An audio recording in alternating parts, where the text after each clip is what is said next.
खूप आनंद होतोय की आज या ठिकाणी एक छोटीशी वस्तू आम्हाला इथे देता आली. खरं सांगायचं झालं तर मॅडम, आमच्या चंदूवकर सराफी सुवर्ण पिढीची स्थापना 1827 साली बारामती येथे झाली. म्हणजे जवळजवळ 198 वर्षाची गौरवशाली परंपरा आमच्या या सुवर्ण पिढीला आहे. मॅडम, एका ठिकाणी माझा कवी मित्र खूप सुंदर म्हणतो, तो म्हणतो की मोडलेल्या माणसाचे दुःख ओले झेलताना, अनाथाच्या उशाला दीप लावू झोपताना, कोणती न जात त्यांची कोणता न धर्म, दुःख ओले दोन अश्रू माणसाचे माणसांना. म्हणजे मॅडम, या तंत्र आणि यंत्राच्या उगात माणसाच्या माणुसकीचा मंत्र जपण्याची काम आमची ही सुवर्ण पिढी करते मॅडम.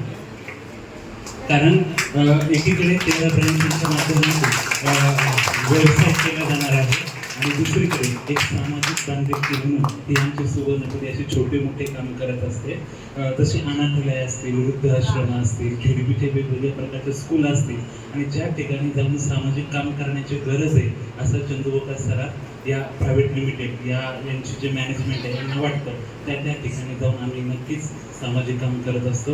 आमच्या सुवर्ण पिढीचे डायरेक्टर असतील किशोर शाह असतील, संचालिका आदरणीय नेहा भावे असतील, त्यानंतर मॅनेजिंग डायरेक्टर आदरणीय सन्मयक भैया असतील, हे सतत आम्हाला सामाजिक काम करण्यासाठी प्रेरणा देतात. त्याचबरोबर बिझनेस बरोबर अशा प्रकारचं सुंदर काम, सामाजिक काम जिथं थोडंफार देता येईल त्या पद्धतीने देतो. विंदज असे म्हणतात की देणाऱ्यानं देत जाऊ, घेणाऱ्यानं घेत जाऊ आणि घेता घेता देणाऱ्याचे एक दिवस हात घ्यावे.